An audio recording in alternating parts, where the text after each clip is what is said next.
Hey guys, it's Resting Dollface here, popping in real quick just to ask a friendly, concerned question. What the hell has become of Prince Harry? Am I right? And yeah, a video is going to be coming soon. Gosh, I need time to put some of this stuff together. It is like an onslaught of PR nightmares with zero cohesion coming from the Duke and Duchess of Sussex. Sometimes they're together, sometimes they're not. Sometimes they're building their own brand. Sometimes it's Meghan holding on to Harry for dear life, reminding everybody who she is. She's married to a prince, yet she wants to do things her own way and not be known for her relationship. I mean, give us a break. But more importantly, Harry, as former working royal, what the hell is it that you do? And what is it that you're currently doing? Recently, Prince Harry was seen as some sort of a guest speaker for Toronto realtor, some sort of pact that they had. Yes, it was political. Yes, I know he's not supposed to be. I hear you. I do. There's so much going on. But more importantly, he was at the speaking event and everybody was going, why? What does Harry have to offer here? What does he know about real estate other than complaining about where he's living, getting a place, and then, taking his mother's money and running to California and but before even buying his own home, kind of loafing off of a bunch of celebrities and people we don't know. I mean, that's what comes to my mind when I think of Prince Harry.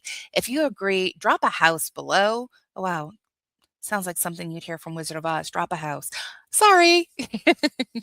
But let's just say that, hey, that whole thing about Prince Harry being at that Toronto event did not go over well. Bear with me here. We're going to get in. As you can see by this article by the illustrious, non-biased, totally truthful People magazine, wink, wink, nudge, nudge. Prince Harry travels to Toronto for under the radar appearance. Well, let's face it, if it was under the radar, it was because you didn't want to get backlash because it did involve politics. Okay. But at the end of the day, as much as they're trying to use the typical Sussex PR words that we always hear, under the radar, low key, blah, blah, blah, blah, blah. It was organized by the Ontario Real Estate Association, Canada's best political affairs and conference. Well, yes, I think we all know why Harry did not want to make this public and, front page news. However, they do have to get something out there if they are trying to get more of these speaking engagements. Needless to say, other reports besides this whole PR, what appears to be pay to play, interesting article that they're one of their go-to magazines, for people who stand up against tabloids. It didn't seem to go over very well. In fact, there are reports that it didn't sell out. So, Harry, if your name attached to something can't help sell it out, what kind of star power do you, either by yourself or along with your wife, seem to have in the public speaking arena? And I know what you're thinking. Harry was back in Toronto giving another speech. Wasn't Harry just there? And you are absolutely right, my friends, because after that really super cringeworthy behind the scenes in the privacy of their own home video of Harry and Meghan hugging about the World Series, Harry had traveled to Canada, where he even more cringeworthy, thanked Toronto for giving him his wife, Meghan Markle, which is really weird when you think about it. I mean, I know their love story. We know we've all heard it, but I mean, which one is it? You're grateful for California. You're great. God knows you haven't thanked Thomas Markle for giving him, for fathering your wife, and prayers to Thomas Markle for everything he's going through. Um, he's gone through some health struggles, and of course, Megan is just super silent because why not? It appears, at least in my opinion, that it has to keep all the attention on her. Do some members of our family say some embarrassing things? Absolutely. But really, I just really cannot fathom cutting off a family member like that, no matter what. Especially when for years, especially when she was desperate or appeared to be desperate to make it in Hollywood and needed work, she was more than happy to gush about her father like a true Nepo baby. But again, so Harry was up there doing some sort of a speech And back then, for that time in Toronto, he was there to do a speech for this organization, which is the True Patriot Love. Their mission is Canada's foundation for the military community, supporting Canadian Armed Forces, members, veterans, stuff like that. So it has a lot to do with the Invictus Games. Looks like it was part of the Invictus Games 2025. And so he was there for an Invictus appearance. But of course, he can never, ever stop talking about his wife. I don't, it is, for lack of a better term, almost a Real Housewives PR story. I think we've seen better reality TV than the story of Harry and Meghan in the PR that they're trying to spin. Oh, we're separate. No, we're together, professional wise. Oh, my wife, this. Oh, I'm so in love. It's a lot about him loving her, but it never seems to be about her loving him. But sorry for digressing. I kind of have a habit of doing that. I am working on doing better about that. Let's get back to Harry and what the hell is he up to? Now, the Daily Mail did somehow score a ticket, and they filmed inside of this seminar. I think they had to delete some of their video footage, if I'm not mistaken. And basically, Harry was like the last keynote speaker of the day. It was a 20-minute speech. And the whole thing, from my understanding, was supposed to be about, yes, it was political things, vote for these people. This is what we're trying to do to renovate, rehab, rebuild up these certain areas, which is what a lot of cities do. And instead of Harry, I don't know, giving a speech that has anything to do with why he's there, Harry made it all about him. I'm really curious as to what he was able to charge. There's rumors going around, I can't confirm or deny, where it was like some sort of six-figure six-figure sum. Sorry, weird day to talk. And of course, five-star overnight hotel accommodations. These are all rumors. Um, but I just don't see what value he brought as a speaker, especially when what was reported was they asked him, "So, Harry, why don't you tell us your ideal home?" I mean, again, you're talking to realtors here. They paid to see you.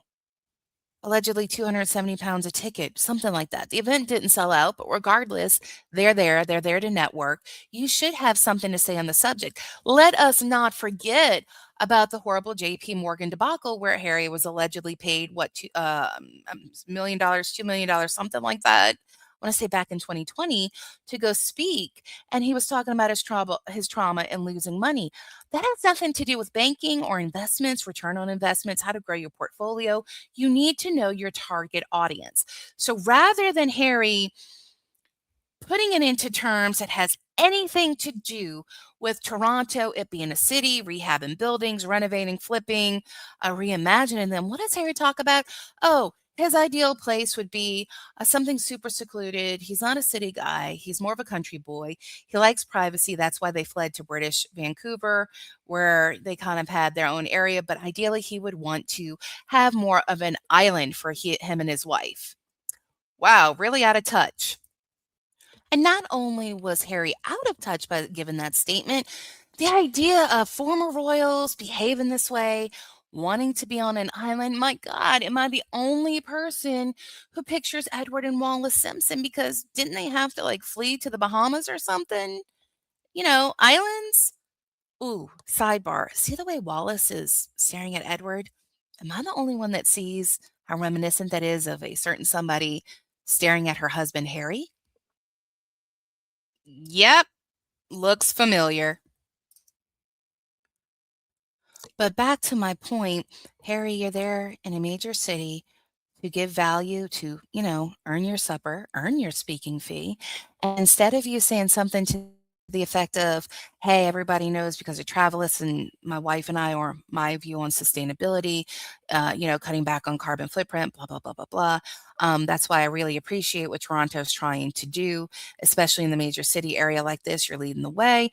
It's important to, be able to reuse and rehab the buildings that we have because we have to think about what we're leaving behind for the future generation, like young kids, like my son Archie and my daughter Lily.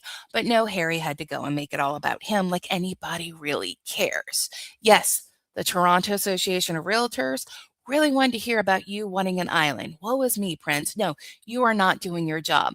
But you want to keep going about what is Harry up to and how mighty the prince has fallen lately? Oh my goodness, he was just on Stephen Colbert's show. That's where that opening picture was from. Tell me how any of this makes sense. They are doing PR stunts for the sake of getting coverage. It's not because they stand for anything other than, hey, reminiscent of what they told Oprah, which is my dad cut me off and I had to go get money. So blah, blah, blah, blah, blah.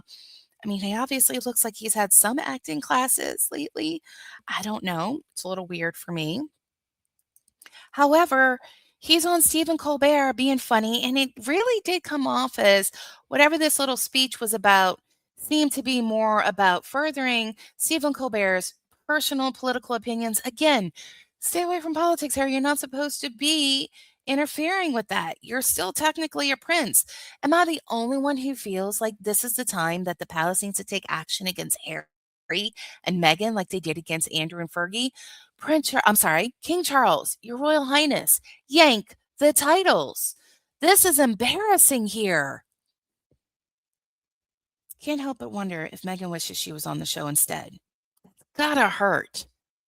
So if you think it's time for the titles to be yanked, oh, you know what? Go ahead and drop a crown below. Harry used to stand for something. He used to be a working royal. He had far more prestige, and we had respect for him. Not to mention, a lot of that hindered on him being Diana's son. We all know this because at least that's how I feel. Because you wanted to see her two sons do good.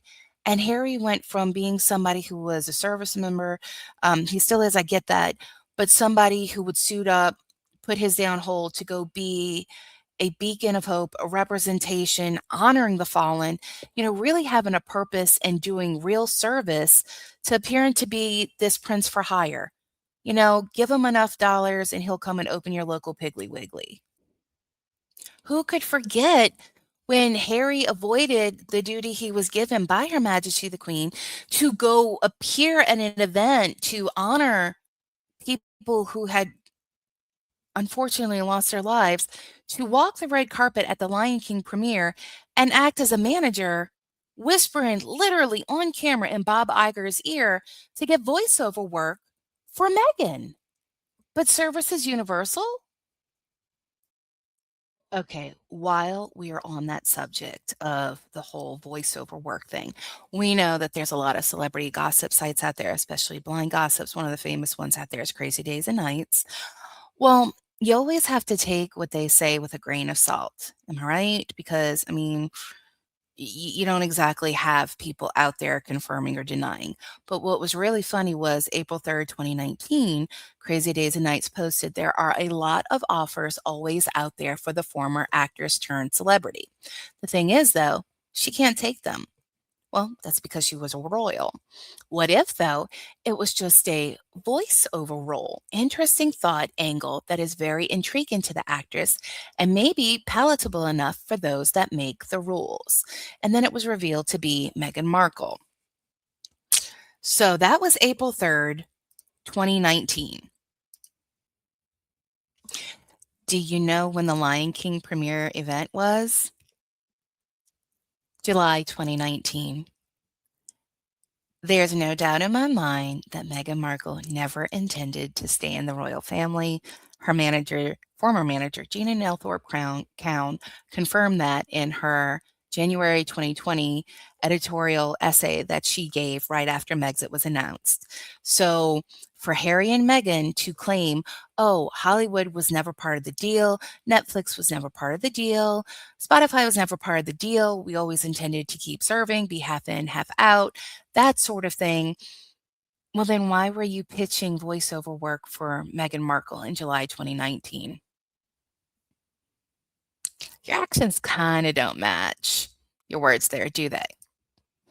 So, yeah, from respected prince to the late Majesty the Queen's, favorite grandchild to begging for work and willing to appear at your local hotel to get speeches, let's face it, for his title, because he doesn't seem to have anything of value to offer speech-wise. What has he created? What has he done? Invictus Games has gotten so much flack. He wasn't there speaking at the realtor event. He wasn't there speaking about veterans or the importance of, veteran housing. He pretty much crapped all over what they were trying to do in the area that he was in. He came off tone deaf, and now he's all over Colbert, acting weird, making these speeches, like these little things. I mean, it was clearly a political jab, probably from Stephen Colbert, based off of everything he's ever said before about, Donald Trump being a king, no king. I mean, seriously, it could have been done better. The crowd did boo Harry. The clips are online, but I think that's gonna do it for me this time, guys. So, Harry, yeah. I mean, his acting classes do seem to be paying off.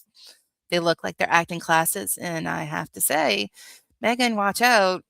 He seems to be doing better than all of your work that I've ever seen on Suits, and he seems to be the one getting all the late night gigs, not you. But I'll be back soon, guys. I'll talk to you later. Bye.